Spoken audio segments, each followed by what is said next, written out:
guys, JP Garcia here. Welcome back to my channel. So for today's video, samahan nyo kami sa day 2 ng aming La Union travel trip. Hello babe. Ayan. So kung hindi nyo pa napapanood yung part 1, ito yung link sa may taas. And samahan nyo kami ngayon na libutin yung La Union. Let's go!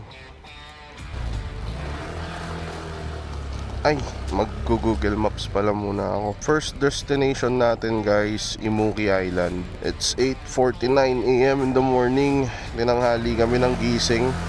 At may layong 16 kilometers ang Imuki Island mula dito sa transient na pinagstayan namin.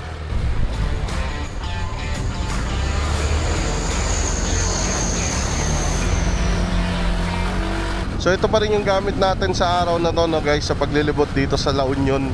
Itong Honda PCX na inarkila natin kahapon. Lakas talaga ng hatak niya guys.